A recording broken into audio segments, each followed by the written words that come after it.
जय Hind, good evening. Paper आपका कैसा भी हुआ हो, ध्यान से इस वीडियो को सुनना, बिकॉज आप में से मेजोरिटी लोग सीडीएस का एग्जाम देने वाले हैं एंड उसके बाद एफकेट आप दोबारा देंगे। ठीक है, कुछ चीजें जो आपको इंप्रूव करनी चाहिए या कुछ चीजें जो हम मिलकर इंप्रूव करेंगे, बिकॉज अगर हम मिलकर हर एक चीज करते हैं देन कुछ चीजें होंगी शायद मेरे साइड से इंप्रूव करने वाली एंड कुछ आपकी साइड से होंगी। तो एकदम दिमाग यूज करके सुनना, इमोशन साइड में रख दो। ठीक है, दिमाग यूज करके सुनना दोस्त, कि हमें मिलकर क्या चीजें इंप्रूव करने की जरूरत है और क्या सच में नीड है भी या नहीं। ठीक है, दो चीज मैं आपको बताऊंगा, बहुत ध्यान से सुनना। जब मैंने चैट ऑन किया था आज पेपर के बाद, और एक और चीज मैं रिक्वेस्ट करूंगा कि इस वीडियो को आप पूरा देखना, खाली कट ऑफ देखने अगर आए हो तब भी सुनना। आई नो कि मुझे प्रूव करने की जरूरत नहीं, कितना साल पढ़ाया आ गया, लेकिन फिर भी भाई आज मेरा मन है ठीक है, आपका पेपर अच्छा हुआ है तब भी प्लीज मेरे भाई देखो। आप बैच वाले हो, आपको पता है, फिर भी प्लीज देखो, रिक्वेस्ट है एक आपसे, क्योंकि मुझे लिटरली कुछ बातें करनी है, आपको बतानी है कि हाँ भाई देख लो। क्योंकि आज के टाइम पर एक चीज बहुत कूल हो गई, अगर आप नोटिस किया होगा, बहुत सारे मीम पेज बन चुके हैं, है ना। और उस मीम पेज में एग्जामिनर को ट्रोल कर देना, इस एग्जाम को ट्रोल करना कि भाई जीके ने तो ले ली, भाई मैथ्स ने तो ले ली, ये सब बड़ा आसान लगता है ना। और नीचे बच्चे रो रहे होते हैं, नीचे बच्चे हंसने वाले कमेंट कर रहे होते हैं, और ये एक साइकोलॉजी आपकी बनती जा रही है कि यार ये एग्जाम तो बड़ा डिफिकल्ट है, ये टॉपिक बड़ा डिफिकल्ट होता है, ये तो ऐसे होता है। दिखाऊंगा भी मैं आपको कितना डिफिकल्ट आपका एग्जाम आया था। ठीक है, उस पर बात करेंगे। और जब मैं आपको ये दिखाऊंगा तो आई एम नॉट एक्सपेक्टिंग आपसे कि अगर मैंने आपको इतने सवाल दिखाए, एन नंबर ऑफ सवाल दिखाए कि देखो यार ये मैंने पढ़ाया था, मेरे भाई मैं भी इंसान हूं। ठीक है, मैं भी स्टूडेंट रहा हूं, मुझे पता है टीचर गुरुजी ने मेरे पढ़ा दिया, लेकिन मुझे एग्जाम में याद ही नहीं आया गुरुजी, तो मैं क्या करूं तो आई नो दैट। ठीक है, तो don't worry, I am not expecting कि भाई जितने सवाल मैं तुम्हें दिखा रहा हूं आपको एग्जाम में याद आ जाते, लेकिन सच्चाई मैं आपको बताऊंगा कि क्या सच में सारे सवाल याद करने की जरूरत थी। और फिर हम बात करेंगे कट ऑफ की, कट ऑफ कितनी जाएगी, प्योर लॉजिक। जब मैंने चैट ऑन किया था तो एक बच्चे ने बहुत बेहतरीन चीज लिखी थी, और ऐसे बहुत सारे कमेंट है, आप जाके देखना टेलीग्राम पर। एक ने लिखा था कि भैया जिन्होंने तैयारी अच्छी की थी उनका अच्छा गया था, बाकी सबके लिए वही सेम कहानी। ठीक है, इंग्लिश आपकी ये ऐसी थी, मैथ ऐसी थी, और बाकी सारी चीज ठीक। चलो आज शुरू करें। ओके, अगेन एक और आपके लिए वार्निंग कि आई एम नॉट सेइंग कि जितने मैं सवाल दिखाऊंगा उतने आपको पता होना चाहिए। आजा, पोलियो डे, ठीक है भाई, पोलियो डे आया था, कोई बात नहीं, आपने पढ़ा था लेकिन याद नहीं आया था, कोई बात नहीं, आ जाओ। ठीक है, ये सवाल कितनी जगह पढ़ा है खुद देख लो आप, 500 से लेके 1000 जगह पढ़ रखा है आपने। ठीक है, एक दो पहले गिन लेते हैं। ठीक है, पहले गिन लेते हैं फिर कुछ बात करते हैं इस पे। दो, ठीक है, तीसरी ये अभी दिसंबर की न्यूज है। चौथा पीवीसी के ऊपर आया था। ठीक है, उसके बाद पांचवा, ठीक है, छठा उर्जित पटेल, सेवेंथ बीच में जो पूछा गया था। ठीक है, एट्थ डांस आया था, नाइन्थ रॉलेट एक्ट, टेंथ आपका समुद्र प्रताप। ठीक है, 11th खेलघर में दिया था, टेस्ट में भी आपके था, हर जगह था। 12th कई बार तुमको बताया था मैंने कि एक मैचिंग मैचिंग आएगा, बिल्कुल आएगा। ठीक है, 12 हो गए। 13 एरो इंडिया, नहीं याद आया कोई बात नहीं, याद नहीं आया इट्स ओके। 14 आओ, 15 शांति, 16 थीम, और एक खेल घर में भी दिया था भैया, खाली यही नहीं, अगर तुम भूल गए हो खेल घर में तुम्हें दिया था टेस्ट करने को।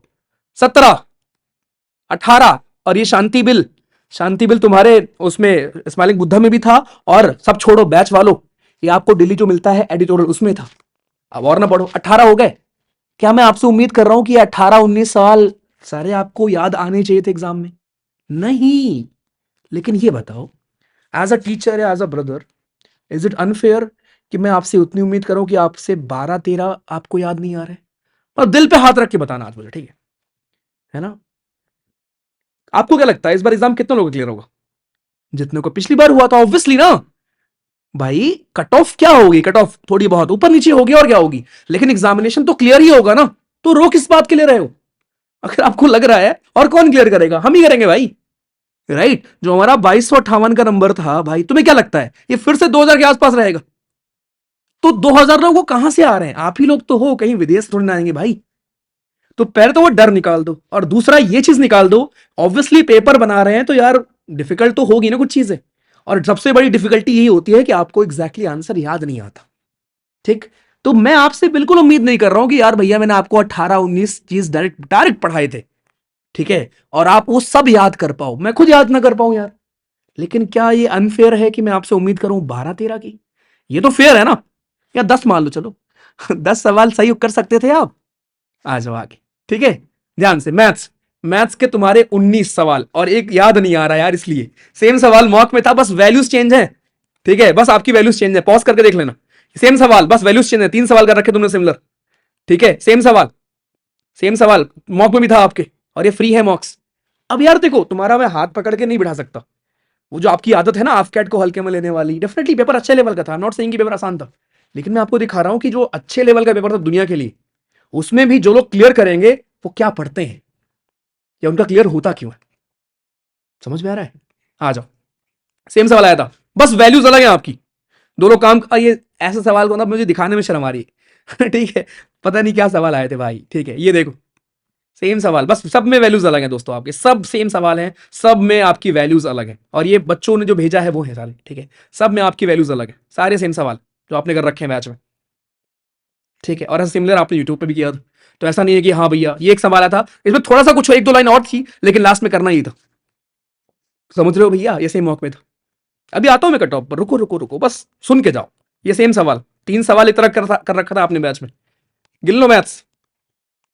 ये सवाल आया था एग्जैक्ट, ये सेम सवाल आया था। अब सच बताऊं, अगर इसके लिए भी पढ़ाने की जरूरत पड़े, इस सवाल और इस सवाल के लिए, कि दिया गया था a² + b² ab, आपसे पूछा गया था a+b/a−b, तो मैथ्स तो भाई चलो एक सवाल याद नहीं आया हमें, एक सवाल क्या था, लेकिन सब छोड़ो यार, 18 सवाल एकदम लल्लू पुल्लू लाल थे यार। हमारा जो टाइप 1 हम लोग करते हैं बैच में, केवल वो थे। अब ये बताओ, क्या लगता है, reasoning tough, reasoning tough, reasoning tough, लंदी लंदी, अरे ठीक है, सब थोड़ी ना आसान देगा आपको यार। मैंने आपको 18 सवाल दिखा दिया जीके में, उसमें मैं आपसे उम्मीद कर रहा हूं 12 सही करो, या मैंने आपको दिखा दिया 20 के 20, वो एक दो याद नहीं आ रहा हमें क्या था ठीक है, सब छोड़ो, 15 सवाल कर सकते थे जो पढ़ के आते थे, 15 छोड़ो, चलो 13 कर सकते थे, कितने हो गए, ये 25 पहुंच गए। आ गया इंग्लिश, और पहली बार ऐसा हुआ है कि हम ठोक कर ये दिखा सकते हैं कि, और ये यूट्यूब क्लास का है, बैच का छोड़ दो। मतलब सच बताऊं, हम बैच में ढूंढ भी नहीं सकते कि हमने इतनी प्रैक्टिस सेशन कर रखे हैं, इतने गूगल फॉर्म कर रखे हैं कि ये सब वर्ड ढूंढे जितने आपके आए हुए हैं। और दुख की बात यह है कि हमारे पास पेपर भी नहीं होता कि हम एग्जैक्ट सर्च करवाएं, तो ये मेमोरी बेस्ड ही हम जो बच्चे बताते हैं कि हाँ ये वर्ड आया था वही सर्च कर सकते हैं, राइट। लेकिन मैं आपको बस ये बता रहा हूं, आप चाहे सीरियस दे रहे हो, आप चाहे एफकैट दे रहे हो, कुछ भी दे रहे हो दोस्त, भैया पढ़ना पड़ेगा, हल्के मत लो। ठीक है, भीड़ का हिस्सा बनना बंद कर दो। ठीक, जब आएगा रिजल्ट, क्लियर कितना का होगा, वही 5,000, 4,000, 6,000, 7,000। कितने लोगों को क्लियर नहीं होगा, 25,000, 30,000, 40,000 का क्लियर नहीं होगा, है ना।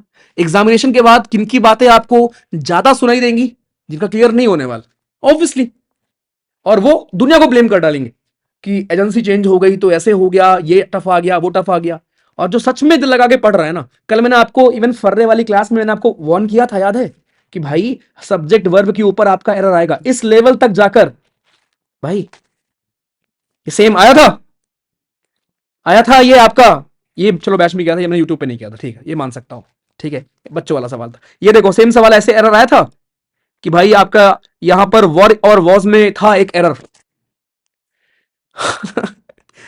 चलो, तो इन शॉर्ट, और ये वर्ड क्लोज टेस्ट में यूज हुआ था, ये वर्ड आपके क्लोज टेस्ट में यूज हुआ था, और ये सारे वर्ड यूट्यूब क्लास के हैं। तो मेरे भैया, मैं आपको ये बता रहा हूं, पेपर बहुत डिफिकल्ट था, मैंने आपकी बात मान ली, ठीक है, ओके, कट ऑफ पे आता हूं मैं। ठीक है, लेकिन ये बताओ, स्टिल इस डिफिकल्ट पेपर में मैंने आपको 18 सवाल जीके के दिखाए, उसमें आप 12-13 कर सकते थे, हाँ भैया। मैथ में 14-15-13 कुछ कर सकते थे, हाँ भैया। ठीक है, उसके बाद इंग्लिश में, और सच बताऊं, अगर मेरा होता ना एग्जाम, तो मैं क्लोज टेस्ट और कॉम्प्रिहेंशन भी लाके तुमको दिखा देता, हमने इतने प्रैक्टिस कर रखे होते हैं बैच में, गूगल फॉर्म में और उसमें बट ऑब्वियसली पेपर नहीं मिलता तो वो पॉसिबल नहीं। तो इंग्लिश में तो प्योर प्रैक्टिस है, उसमें आप दिखा भी नहीं सकते, ठीक है, लेकिन स्टिल मैंने आपको वोकैब और ईडन दिखा दिया, सेम आपके और यूट्यूब की एक एक क्लास की। अगेन दिखाने का पर्पज ये है कि रोना गाना बंद कर लो, ठीक है। जिन्हें पढ़ना है, जिन्हें आगे बढ़ना है, वो कर रहे हैं मेहनत।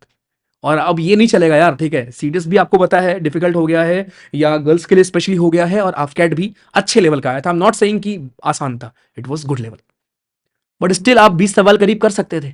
और रीजनिंग में सुनो, लेंदी कितना भी था, 10 सवाल कर पाते, 10 से 15 सवाल, भाई इतना ही काफी था तुम्हारे लिए। देख लो, 20, 30, 40, 50, और आपका लगभग 55 से 60 क्वेश्चन आपके, ये मैं एकदम वर्स्ट केस की बात कर रहा हूं, जितने आप कर सकते थे ढूंढ कर बहुत अच्छे से, और सारे सवाल हमें पता भी नहीं है कि और कुछ और सवाल क्या आए थे। आ जाओ बात करते हैं कट ऑफ की। तो भाई देखो, इस बार भी उतने लोग क्लियर करेंगे जितने हर बार करेंगे, वो है कि आप उसमें होंगे नहीं होंगे। आई नो कि आपने शायद मेहनत भी की होगी, बट दोस्त, हम दोनों एक ही चीज इंप्रूव करते हैं कि मैं वो कंटेंट और पहले दूंगा, और आप उसको 2 बार 3 बार और रिवाइज कर लेना, ठीक है। बस यही एक चीज अपने को इंप्रूव करनी है, और कुछ नहीं करनी। जो चीज अनप्रिडिक्टेबल है वो सबके लिए है, कुछ सवाल ऐसे होंगे जो कोई नहीं कर पाएगा। अगर आपको लग रहा है रीजनिंग लेंदी थी, वो सबके लिए थी भाई, परेशान क्यों हो उसको लेके। लेकिन ये सबने किया होगा मैथ्स।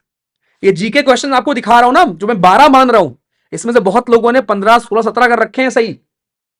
समझ रहे हो, ये मैं एवरेज बता रहा हूं। तो और मैंने आपको एक दिन बताया था कि आपका एग्जाम इसलिए क्लियर नहीं होता बिकॉज आप वो नहीं कर पाते जो बाकी सब लोग कर लेते हैं। और आप परेशान हो रीजनिंग रीजनिंग रीजनिंग कि कोई चीज लेंदी आ गई, सबके लिए लेंदी थी भाई। चलो आज बात करते हैं दोस्तों कट ऑफ की। ये मैंने आपको दिखा दिया, ठीक है। सो कट ऑफ की बात, अभी मैंने बैच में दिया था एक पोल कि आप कितना स्कोर कर रहे हैं। तो 9% ने बोला है 3000 वोट हैं, लगभग 30% ने बोला है कि वो 150 से ऊपर स्कोर कर रहा है। 30% का मतलब हो गया यहां पर लगभग 1000 लोग। तो लगभग 1000 लोगों ने बोला है कि उनके मार्क्स आ रहे हैं 150 के ऊपर, ठीक है। और बाकी 120 से 150 के बीच वाले। ऑब्वियसली कट ऑफ इतनी कभी जा ही नहीं सकती, ठीक है। कट ऑफ जो मुझे लगता है कि मेरे हिसाब से जानी चाहिए, वो डेफिनेटली किसी भी हाल में कट ऑफ 130 के ऊपर नहीं जा सकती। लास्ट टाइम चली गई थी, उसका रीजन मैं आपको बताता हूं। उसका रीजन ये था कि यार लास्ट टाइम नॉर्मलाइजेशन में 20-20 30-30 नंबर बढ़े थे, जो कि इस बार पॉसिबल नहीं, ठीक है, बिकॉज इस बार एक ही शिफ्ट थी आपकी। तो किसी भी हाल में कट ऑफ 130 के ऊपर जाएगी नहीं। अब मेरा दिल बहुत जोर से कह रहा है कि कट ऑफ 120 के नीचे भी जा सकती है, यानी 115 117 इतनी भी रह सकती है। लेकिन जिस बच्चे के 125 के ऊपर मार्क्स हैं, ठीक है, उसको सुकून से सोना चाहिए आज की रात।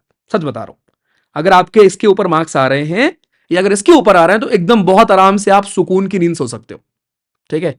तो मेरे हिसाब से अगर मैं कट ऑफ की बात करूं तो ये आपका इसी के आसपास होगी। यानी मैं एग्जैक्ट अगेन मैं I can not predict, but जितना मैंने यहां बात की है, जितना मैंने नोटिस किया आपका फीडबैक जो है, 115 से 125 के बीच में कट ऑफ होगी, ठीक है। इसके ऊपर जा ही नहीं सकती, नीचे जाने की पॉसिबिलिटी ज्यादा है एज कंपेयर टू कि इसको क्रॉस करें। तो ये वो रेंज होगा जिसमें आपकी कट ऑफ दोस्तों लाई करेगी एज पर मी, ठीक। सजेशन एक ही है कि पहले शुरू करो। मेरे लिए सजेशन आपका शायद वही होगा, मैं भी वही काम करूंगा, ठीक है। और एक और चीज, अगला एफकेट कब होगा, अगस्त में होगा, जुलाई में होगा, जून में होगा, हमें नहीं पता। तो डेफिनेटली आप सब सीरियस की तैयारी कर रहे हो, लेकिन इस बार मैंने कुछ सोचा है, ठीक है। अभी मैं टेलीग्राम पर डालूंगा, आप सब आ जाना, ठीक है। मैं आपसे कुछ सजेशन लूंगा कि इस बार हम चीजें कुछ पहले स्टार्ट करेंगे, तो आप बताना मुझे। अगेन बहुत सिंपल रखो। आई नो आज टफ आपका अच्छा नहीं हुआ होगा, बुरा लग रहा होगा, ये सारी बातें बुरी लग रही होंगी, लेकिन कभी आप समझोगे सच्चाई कि पेपर क्लियर होता कैसे है। पेपर क्लियर होता है कि आप परीक्षा में बैठकर ये सब वर्ड याद कर पाओ। और ये ऐसे नहीं कि बस कि 1000 वर्ड कर लिया आपने, 1000 में से कुछ भी आ गया। जो रेगुलर हैं, जो डेली प्रैक्टिस कर रहे हैं और जो मेहनत कर रहे हैं, उनके लिए it was very easy question, so very easy section आपके इंग्लिश का, जिन्होंने उतनी प्रैक्टिस कर रखी है, ठीक है। सच्चाई आपको बता रहा हूं। बाकी अगेन मेजोरिटी क्लियर नहीं था, कोई दिक्कत नहीं, बट आपको वो मैच करना पड़ेगा दोस्त, बिकॉज कट ऑफ क्लियर होगा उतनों का ही। आई होप आपको समझ आ रहा हो कि लेवल प्लीज बढ़ाओ, मेहनत बढ़ाओ, और मेरे साइड से भी आपको वो चीज देखने को मिलेगी, ठीक है। आई प्रॉमिस कि इस बार आपको 500 पहले मिलेगी और बाकी सारी चीजें भी आपकी पहले मिलेंगी। खासकर जो स्टैटिक वाले पोर्शन है वो हम पहले कर लेंगे, जिससे आपको याद करने में आसानी हो। Thank you so much. I hope कुछ आप सीख पाए होंगे एंड फॉलो करेंगे। स्पेशली ये सेम चीज आप फॉलो करना सीरियस में कि भैया रिवीजन अभी से करना स्टार्ट कर दो, वो लास्ट के 20 दिन के लिए मत रखो। वो हेड शॉट में मैं कराऊंगा, वो बस रिवीजन होगा, उसके पहले ही वो टॉपिक खत्म कर लो। जय हिंद, ध्यान रखो।